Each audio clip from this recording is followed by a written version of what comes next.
Control yourself, counselor. This is a court of law. Your Honor, I have new evidence that proves my client's innocence. Approach the bench. Order. I will have order. Your Honor, please, this isn't fair. Control yourself or you will be removed. But my family. She adjusted the Counselor, collar of her explain the coat with relevance slow, of this evidence. deliberate Your Honor, it fingers, directly impacts the glancing around defendant's Judge credibility. Judy's I will courtroom allow the way it. someone surveys a Your restaurant. Honor, the situation They're is dire. already We planning must to leave a bad act. review Counselor, for. I understand, but you must Her chin follow was procedure. lifted just I a understand, fraction Your too Honor. high. Her This lips is a curled court of into law. something that You will wasn't address quite the a bench smile, properly. more like Yes, the Your preview Honor, of I one. understand. A See that you smirk held do. in reserve, What ready is to your be deployed purpose the here? moment anyone I'm here to dared speak for the challenge her. plaintiff. The You are bailiff not shifted his recognized. stance. State your The authority. audience stilled. And Order! Judge Judy, I will have order seated in this behind the court. bench with the The stillness of prosecution someone will who has proceed seen with its every case. flavor of arrogance walk through Your that Honor, the door, evidence did clearly not look shows my up client acted in immediately. self-defense. She The simply court has turned a considered the page, facts. The motion is slowly, denied. deliberately. Understood, Your Honor. The way a chess Your player Honor, the moves a evidence piece they've clearly already establishes decided will end the negligence. game. Counselor, Across proceed the with room your stood the argument. plaintiff, Yes, Your Honor. a quieter presence entirely. A woman in her late 20s, shoulders pulled slightly inward, clutching a manila envelope against her chest like it contained something precious, something fragile. Her eyes moved carefully around the room, never landing too long in one place, especially not on the woman beside her. She had the look of someone who had rehearsed being ignored.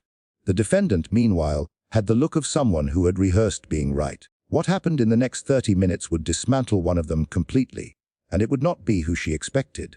But before we get into what unfolded inside that courtroom, and trust me, you are going to want to see every second of this. Welcome to Miller Media. If you are new here, this is the place where courtroom moments that matter get the attention they deserve. Hit that subscribe button so you never miss what we cover next. And before we dive in, I want to hear from you. Where in the world are you watching this from? Drop your city, your country, anything. Let's see how far this reaches. Now let's get back to that courtroom, because the defendant was about to make her first mistake. She laughed.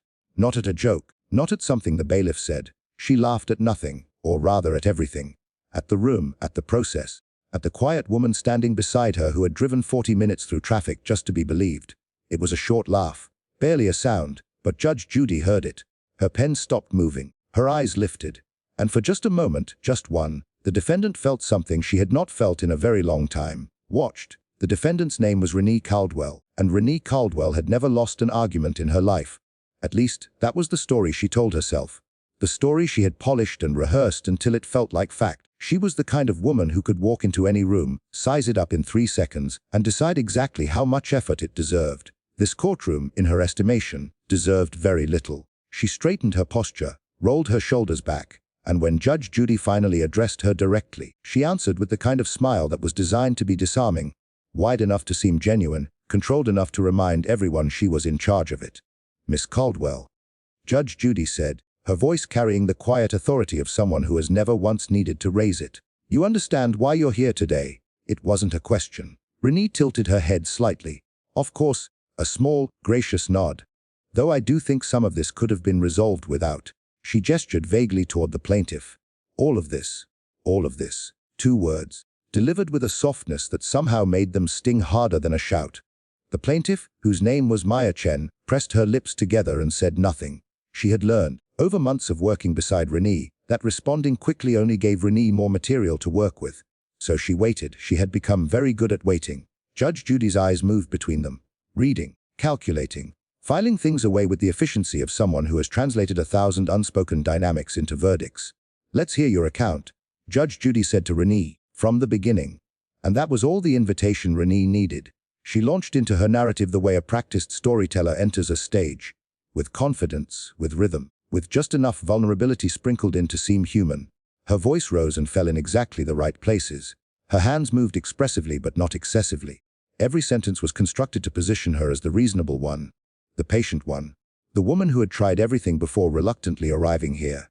I genuinely tried to support Maya, she said, her tone warm with manufactured concern. She struggled with certain responsibilities, and I stepped in, more than once, to help her. But she took that the wrong way. She's sensitive. A pause, perfectly timed. I think she felt threatened by someone more experienced. Maya's jaw tightened almost imperceptibly. Judge Judy noticed. Renee continued, her momentum building. She described workplace disagreements with the casual authority of someone recounting mild inconveniences. A misplaced email here, a missed deadline there. Each story subtly painted Maya as fragile, reactive, difficult to manage. Each detail positioned Renee as the composed professional forced to manage someone else's emotional instability. It was a masterful performance. The problem was that it had too many moving parts. And Judge Judy had been watching moving parts long enough to know when something didn't line up. She let Renee talk. She always did. Because the longer someone talks when they're performing rather than telling the truth, the more threads they leave dangling. Loose ends they forget about. Details that contradict themselves 2 minutes later. Timelines that quietly shift depending on which version of events they need the listener to believe.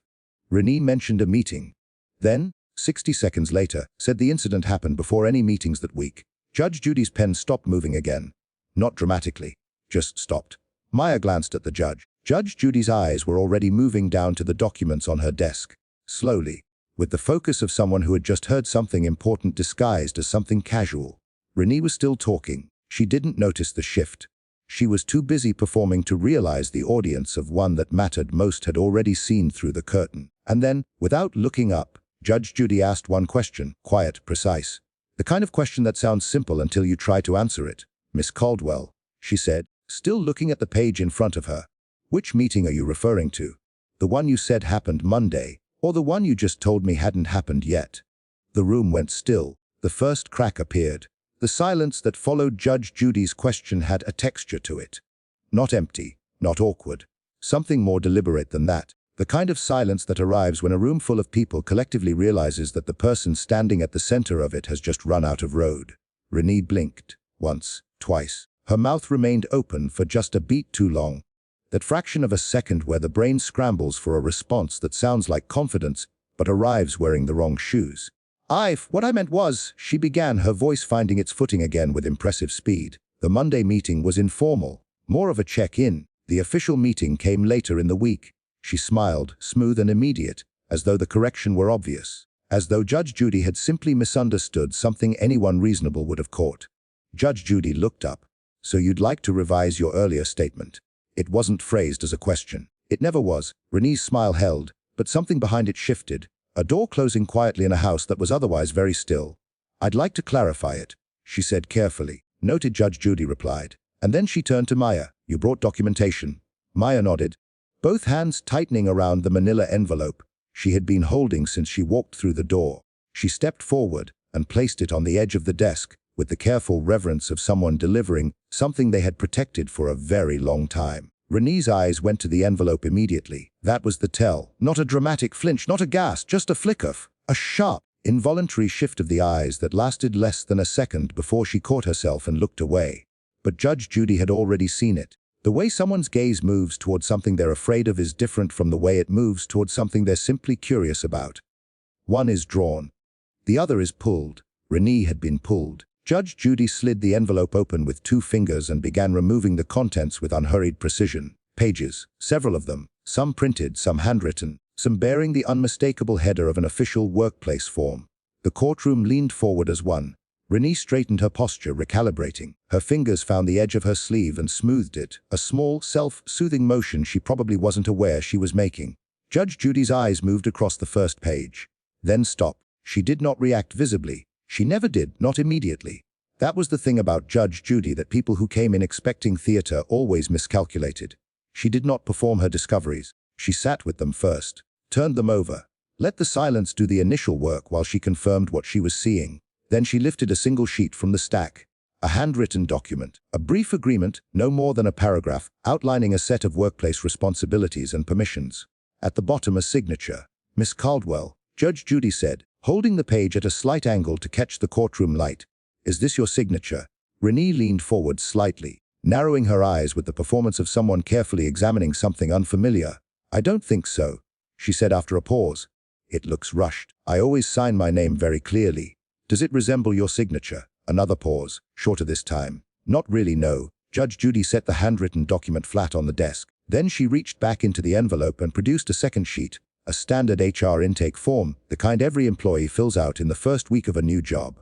Clean, typed, official. This is your workplace registration form, Judge Judy said. Submitted by you. Correct? Renee glanced at it. Yes, that one is mine. Judge Judy placed both documents side by side. The courtroom seemed to stop breathing. Even from the gallery, even through the distance, the similarity was visible. The same distinctive lean to the letters, the same looping lowercase, the same sharp, slightly impatient flick at the tail of the last name. The kind of unconscious habit that belongs to a hand, not a decision. The kind of thing you cannot fake and cannot fully hide. Interesting, Judge Judy said softly. One word, carrying the weight of a verdict. Renee stared at the two documents side by side, and for the first time since entering the courtroom, she had no immediate response prepared. Her mouth open, closed, opened again. Someone could have copied it, she said finally. Judge Judy's eyebrow rose with the slow, measured precision of someone who has heard every possible variation of a bad excuse and recognized this one immediately. Someone, she repeated, copied your signature onto a document that directly benefits you. Renee, it's possible. Is it? The question arrived without a question mark. Final, the verbal equivalent of a door being shut. Maya looked down at her hands. She was trembling slightly, not from fear this time, but from something adjacent to disbelief. She had lived with the truth of what Renee had done for so long that some part of her had stopped trusting that anyone else would ever see it. And now here was Judge Judy, holding it up to the light with two fingers, examining it the way it deserved to be examined. Judge Judy tapped the forged signature once with the tip of her pen. "Miss Caldwell," she said, her voice dropping to its most precise register. "I want to give you one more opportunity to reconsider your answer. Are you absolutely certain this is not your signature?" The room waited. Renee lifted her chin. "Positive," she said. Judge Judy's expression did not change, but her eyes did, and everyone in that courtroom felt the temperature drop, because they all understood, even before she said another word, that Renee Caldwell had just lied, clearly, deliberately, and directly to the one person in the room who already knew the truth. Judge Judy set the signature documents aside with the careful finality of someone placing evidence into a file that would not be reopened for debate. That chapter was closed. A new one was about to begin. She reached into the remaining contents of Maya's envelope and produced a second stack of papers, thicker than the first, edges slightly uneven, as though they had been printed in a hurry, or perhaps handled many times by nervous hands that needed to check and recheck that they were still there. Printed text messages, dozens of them. Renee saw them from across the desk, and something moved through her face that she couldn't quite control. Not panic, not yet. Something earlier than panic. The moment before panic, when the body recognizes danger a half-second before the mind is willing to admit it. Her fingers found her sleeve again. "Miss Caldwell," Judge Judy said, settling the stack flat on the desk. "These were submitted as evidence of ongoing communication between you and the plaintiff." She scanned the top page without expression. "I'd like to go through some of them."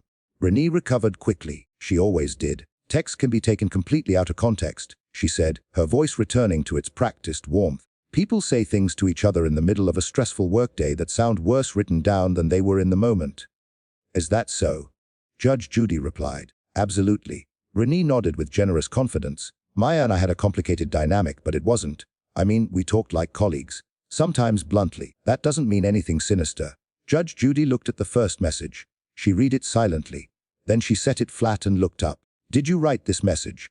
She turned the page slightly so the room could feel its presence without reading it fully yet.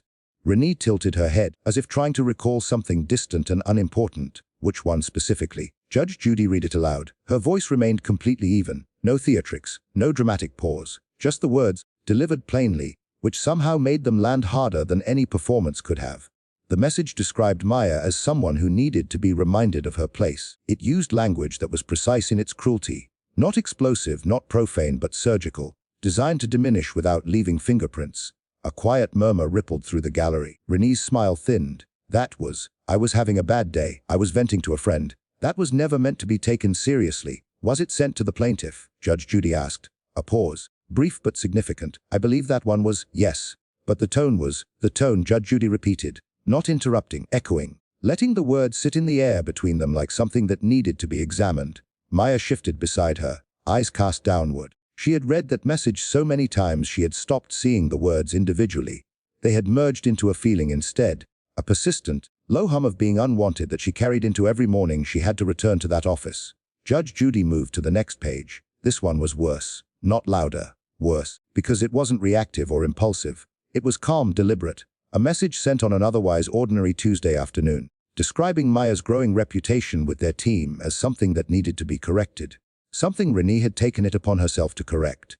Judge Judy read a portion aloud. The word she lingered on just barely was managed. The way Renee had used it.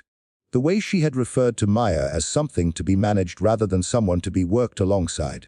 Said more about intent than 100 heated arguments ever could. "Miss Caldwell," Judge Judy said. "This message was sent at 9:12 in the morning." Renee nodded carefully. "You testified earlier that you had no direct communication with the plaintiff on that particular morning." The nod slowed. Stopped. I may have.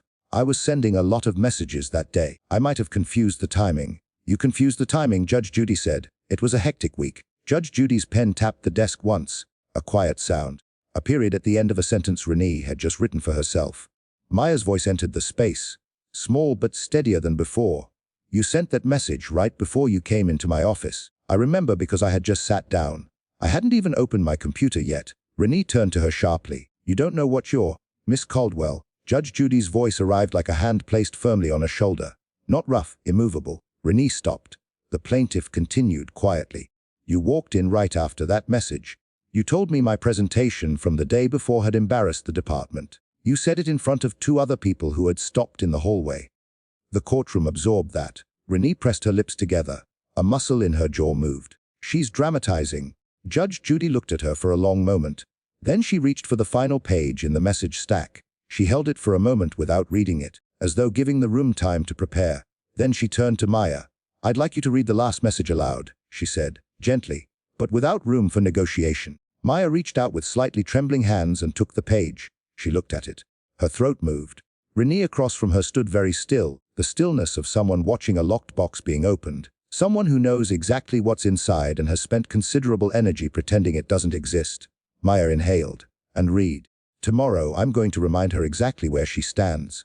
I've been too patient. It's time she understands that not everyone is going to applaud her just for showing up. She lowered the page. The courtroom didn't gasp this time.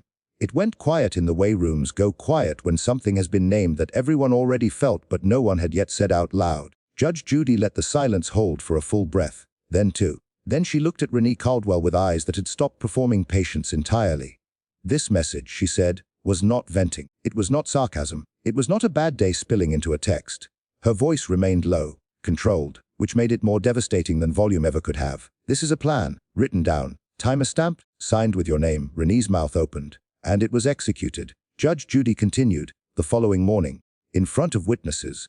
The defendant's carefully maintained composure developed a fracture so visible that even the people in the back row of the gallery could see it spreading. Her voice, when it finally came, was smaller than anything she had produced since entering the room. I wanted her to take things more seriously. I wasn't trying to, Miss Caldwell, Judge Judy said quietly. Renee stopped. We are going to take a brief pause, because there is one more piece of evidence I haven't shown you yet. She reached beside her notes and rested her hand on a small remote control that Renee had not noticed until this moment. Renee's eyes moved to it, then to the wall-mounted monitor beside the bench, then back to Judge Judy. And for the first time since she had walked into that courtroom with her chin raised and her smirk already loaded, Renee Caldwell looked genuinely, unmistakably afraid. The remote control sat on the edge of Judge Judy's bench like a small, unremarkable object. But in that courtroom, at that moment, it carried the weight of everything. Renee stared at it the way people stare at things they cannot look away from even when every instinct tells them they should. Her breath had become shallow, not visibly, not dramatically, but in the quiet, controlled way that people breathe when they are trying very hard to appear unbothered while falling apart on the inside. Judge Judy did not reach for it immediately. She let it sit there. Because sometimes the anticipation of truth is more powerful than truth itself, and Judge Judy understood after decades behind that bench that the moment before evidence is revealed often extracts more honesty than the evidence ever could. Miss Caldwell, she said, folding her hands with deliberate calm, I want to give you one final opportunity before we continue. Her voice carried no malice, no theatrical weight, just the clean, level delivery of someone who already knows the answer and is offering the question out of courtesy rather than necessity. Is there anything you'd like to add to or correct in your previous statements? Renee's jaw tightened. She smoothed the front of her jacket with one hand, a gesture so automatic it betrayed her completely. Composed people don't smooth jackets they haven't touched in 20 minutes. No, she said, firm, clipped, the answer of someone doubling down because backing down feels more dangerous. Judge Judy nodded once. Then she picked up the remote. This morning, she said, her eyes moving briefly to the wall-mounted monitor before returning to Renee, I obtained security footage from the building where both you and the plaintiff were employed. A pause, brief, surgical, specifically from the corridor outside Miss Chen's office, specifically from the morning in question. The monitor flickered on, grainy, gray tone. The slightly flattened image quality of institutional security cameras that record everything without judgment and store it without agenda. The timestamp in the lower corner read 9:11 m. The corridor was empty for exactly 4 seconds. Then a figure entered the frame. The courtroom recognized her before anyone said a word. The posture was unmistakable, shoulders back, stride purposeful, the particular kind of walk that announces itself before it arrives. The same walk Renee had used coming into this courtroom less than an hour ago. On screen, she paused outside a door, glanced back down the hallway, a brief checking motion, the kind someone makes when they want to confirm they're not being watched, and then pushed through. Renee, standing at the podium in real time, had gone completely still. Not the controlled stillness she had performed all morning. Something older and more involuntary than that. The stillness of an animal that has just realized it is visible. The footage continued. Inside the office, captured from a second camera mounted near the ceiling, Maya was visible at her desk, head down, papers arranged in front of her. She had not heard the door yet, she was simply working, quietly. The image of someone who had arrived early, settled in, and was focused entirely on the task in front of her. Then she looked up, and even through the grainy, soundless footage, the shift in her body was readable to everyone in the courtroom. The slight pull backward, the shoulders drawing in, the careful, practiced neutrality that settled over her face, the expression of someone who has learned to make themselves smaller on demand. Renee on screen moved toward the desk without being invited. She leaned against it, close, too close. The body language of someone who understands that physical proximity is its own form of pressure. She said something. The camera had no audio, but the shape of it was visible. The slight tilt of the head, the expression that hovered between a smile and something colder. The pointing finger directed at the papers on Maya's desk. Maya responded, smallful ones. Renee responded to those words by picking up the folder sitting at the edge of Maya's desk. Without asking, without hesitation, with the casual authority of someone who has decided that other people's things are available to them, she flipped through the pages. Her expression moved through mild amusement, then something closer to contempt. Then she dropped the folder back onto the desk. Not violently, but carelessly, the way you put down something that doesn't interest you and never really did. Then she leaned in one more time, said something else, and walked out. The timestamp read 9:15 a.m. Judge Judy paused the footage. The frozen frame on the monitor showed Renee mid-exit, her chin slightly lifted. Her posture carrying the particular ease of someone who has just done something they feel very good about.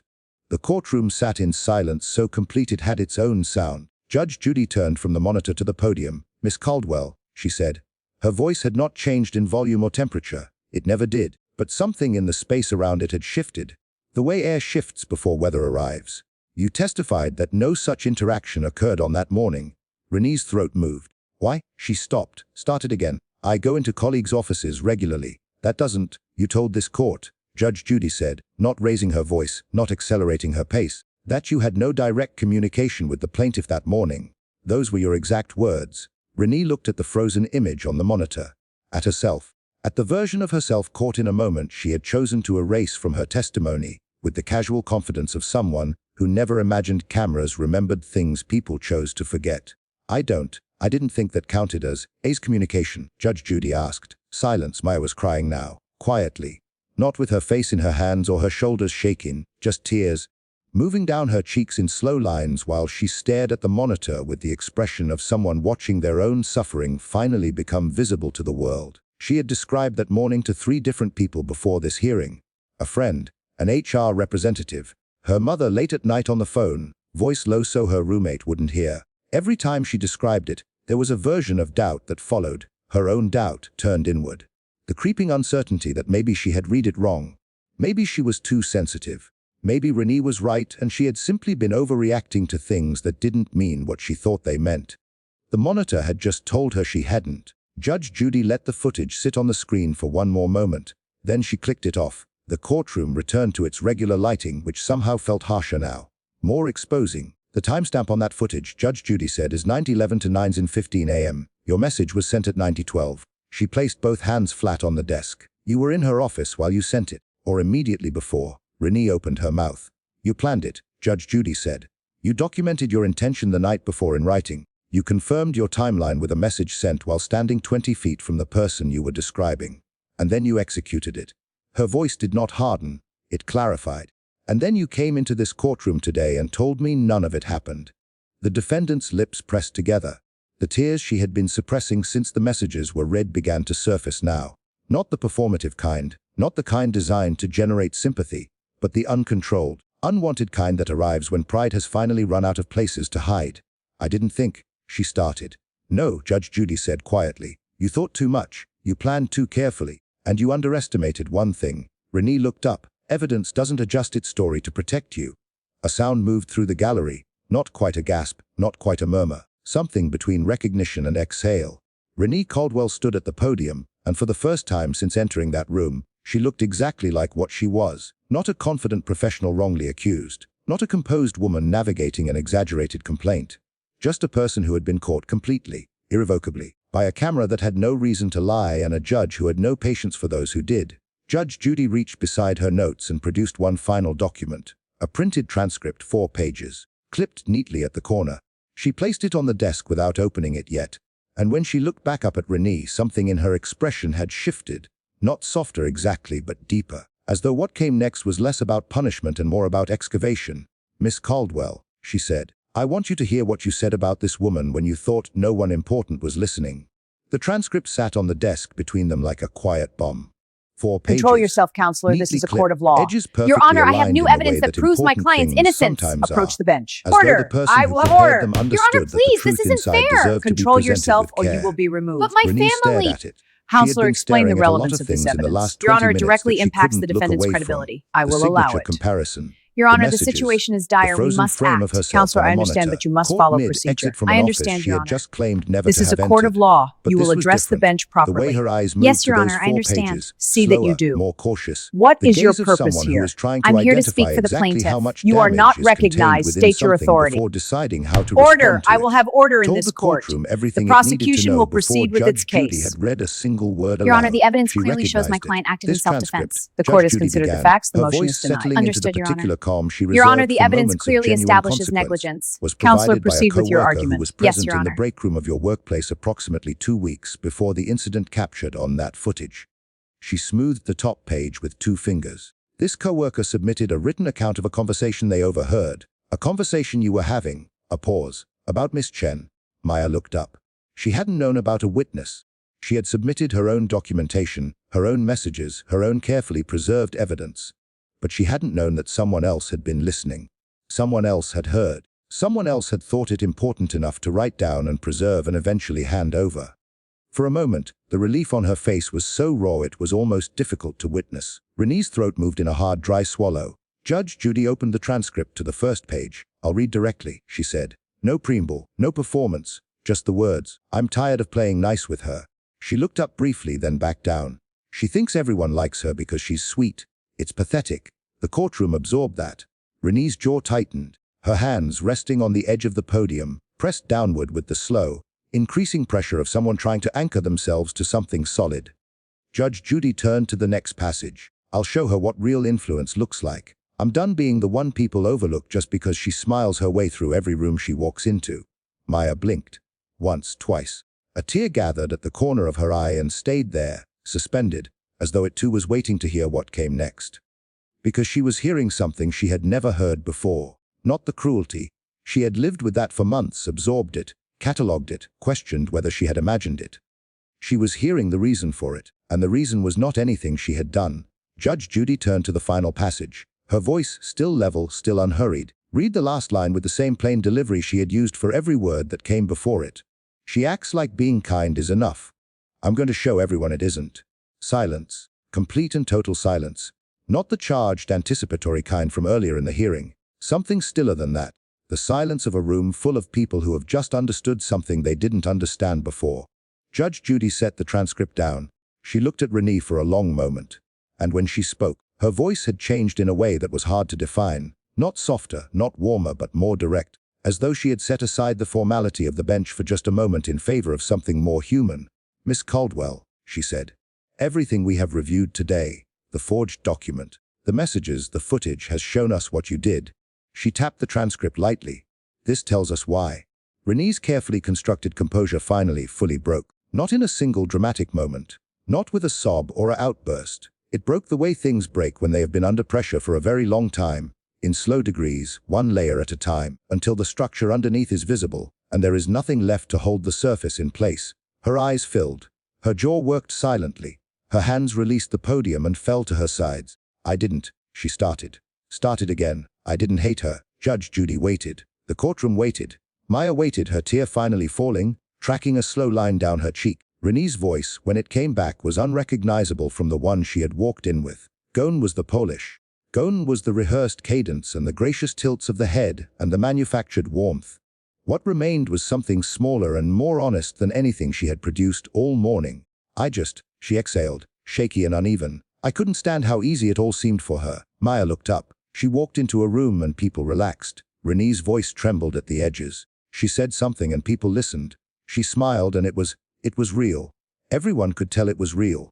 A pause filled with something that sounded like old pain. I worked twice as hard and it never felt like that. It never looked like that. Judge Judy remained still, listening, not with sympathy, but with the focused attention of someone extracting the root of something.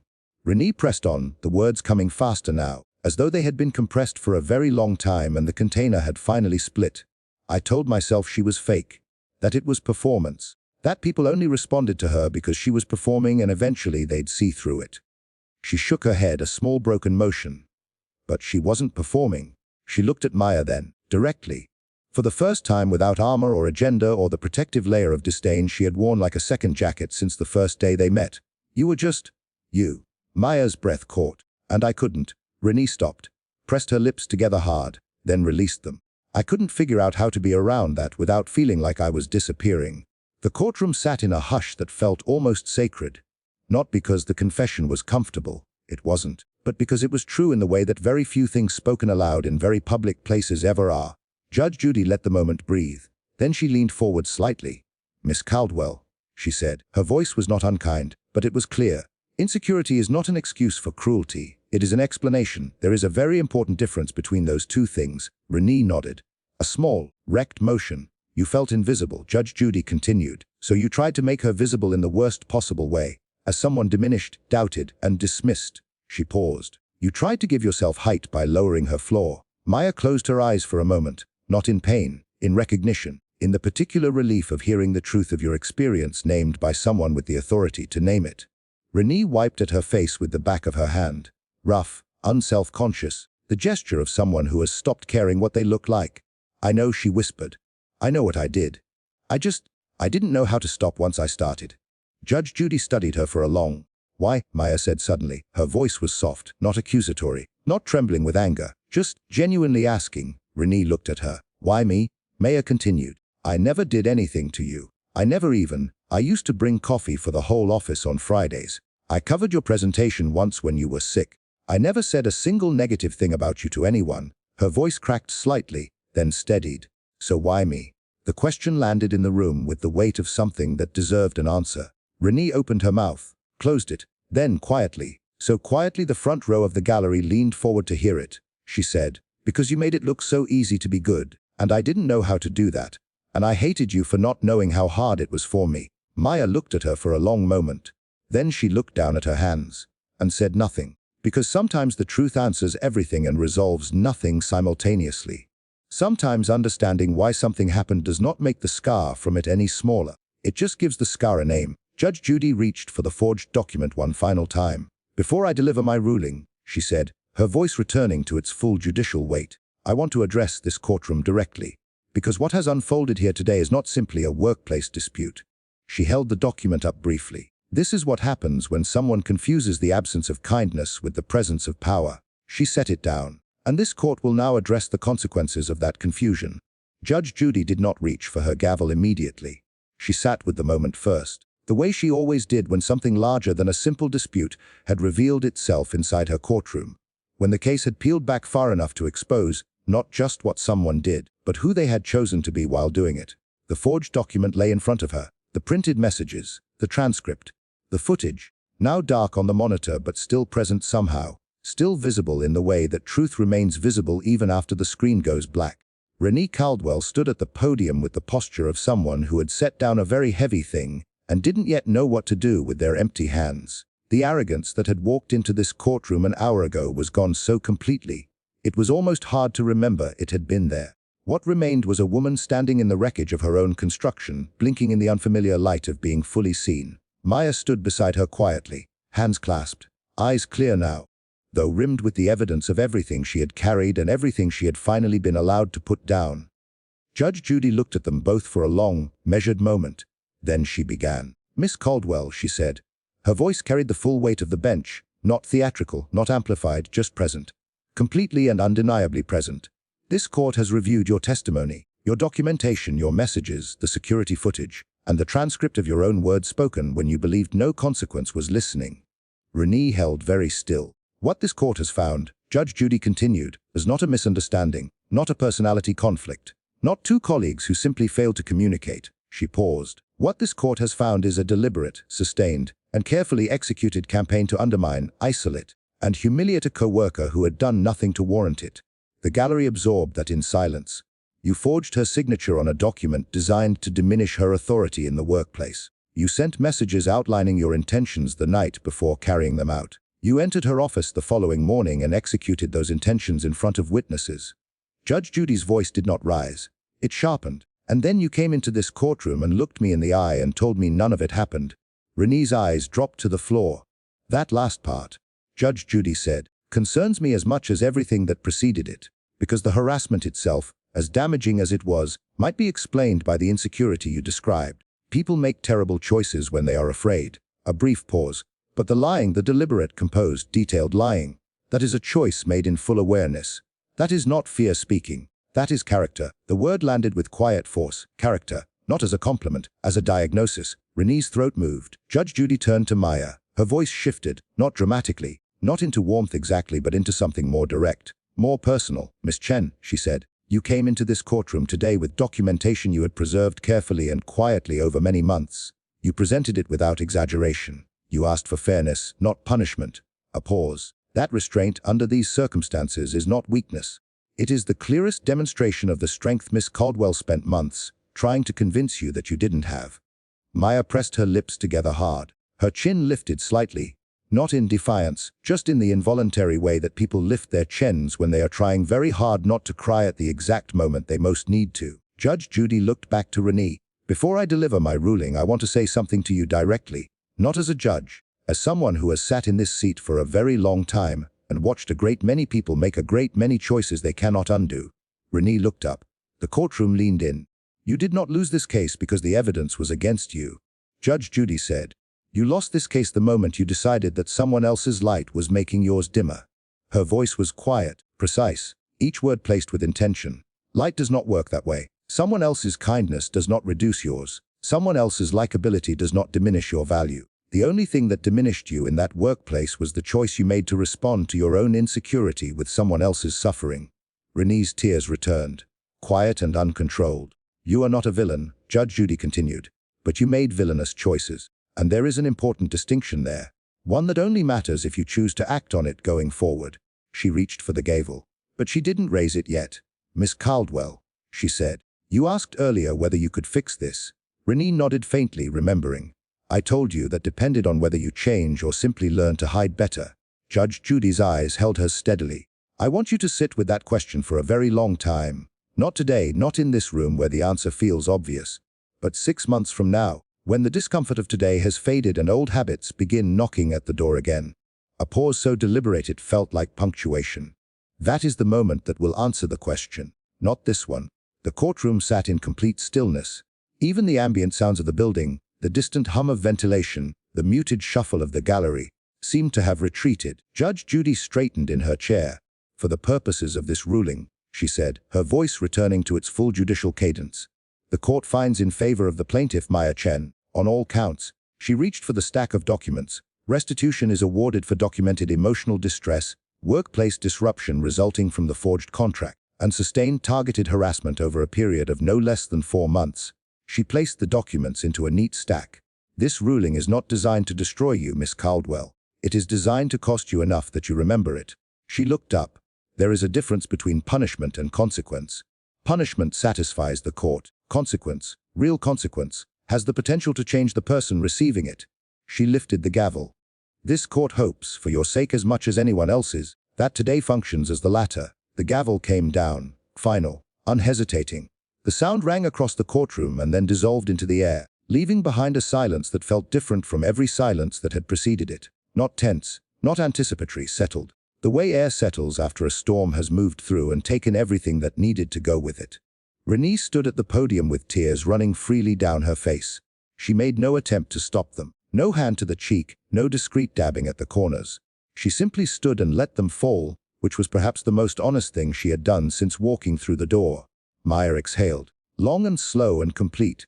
The breath of someone who has been holding something for so long that releasing it changes the shape of the moment entirely. She didn't look triumphant. She didn't look relieved in any simple, uncomplicated way. She looked like someone who had just been handed back something that belonged to them. Something quiet and essential and so fundamental to who she was that she had only fully noticed it was missing when she felt it return. Her dignity, intact, confirmed, witnessed. Judge Judy set her pen down and gathered her notes with the measured efficiency of someone who has delivered a verdict and means it completely. She glanced once more at both women. A final, brief assessment before preparing to rise, and then Renee spoke, one more time, unprompted, barely above a whisper. "Miss Chen." Maya turned. Renee met her eyes and held them, without deflection, without performance, without the protective layer of disdain that had defined every interaction between them for the better part of a year. "I'm sorry," she said. "Not because I have to say it, because I mean it." Maya looked at her for a long moment. She didn't say it was okay, because it wasn't okay, and she was done performing emotions she didn't feel to make other people comfortable. But she nodded, once, slowly, and that nod, small and unscripted and entirely her own, said more than forgiveness. It said, "I see you, I heard you, and I am choosing from this moment forward not to carry you with me." Judge Judy stood. The bailiff called the courtroom to rise, and as the room shifted to its feet, something moved through the air that had nothing to do with procedure or protocol. Something that courtrooms occasionally produce when the truth has been handled with enough care and enough courage by enough people in the same room at the same time. Not justice exactly. Something quieter than that.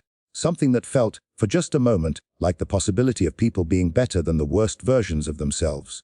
The courtroom emptied slowly, the way rooms empty after something significant has happened inside them. Not all at once, not in a rush toward the exit, but gradually, as though the people leaving need a few extra seconds to carry the weight of what they witnessed out with them carefully. The gallery filed out in near silence. The bailiff gathered his papers. The fluorescent lights hummed overhead, indifferent and unchanged, illuminating an ordinary room that had just hosted something far from ordinary. Two women walked out of that courtroom fundamentally different from the women who had walked in. One of them had arrived with her chin raised and her story rehearsed and her confidence so loud it filled the space before she did. She left with red eyes and quiet steps, and the particular kind of exhaustion that comes not from losing, but from finally stopping, from setting down the performance, from standing in the wreckage of a version of yourself you constructed carefully over years and seeing it clearly for the first time. The other had arrived clutching an envelope like a lifeline, shoulders curved inward, carrying months of self-doubt wrapped around a truth she was terrified no one would believe. She left standing straighter, not taller in any dramatic sense, just straighter. The way a person stands when the weight they've been carrying has finally been acknowledged and distributed, and no longer belongs entirely to them alone. Two women, one truth, and a judge who refused to let the louder story win simply because it was louder. Here is what stayed with me about this case long after the gavel fell. It was not the forgery. It was not the messages, as damning as they were. It was not the footage, as undeniable as it was. It was not even the moment Renee Caldwell's composure finally broke open in front of a room full of strangers. It was the question Maya asked. Why me? 3 words, delivered without anger, without accusation, with the genuine, searching vulnerability of someone who had spent months turning that question inward, assuming the answer must live somewhere in her own behavior, her own failures, something she had said or done or failed to do that had invited the treatment she received. And the answer, when it came, was the one nobody expects and somehow everyone recognizes. Because you made it look easy to be good. Because kindness, when it is genuine, can feel threatening to people who have convinced themselves that softness is weakness and warmth is strategy and likability is performance. Because watching someone move through the world with quiet confidence and authentic generosity can feel, to someone drowning in their own insecurity, less like inspiration and more like accusation. Not because the kind person did anything wrong, but because their existence, simply by contrast, illuminates something the other person is not yet ready to face about themselves. Renee Caldwell did not target Maya Chen because Maya was weak. She targeted her because Maya was strong in a way Renee didn't know how to be. And instead of letting that inspire her, she let it terrify her.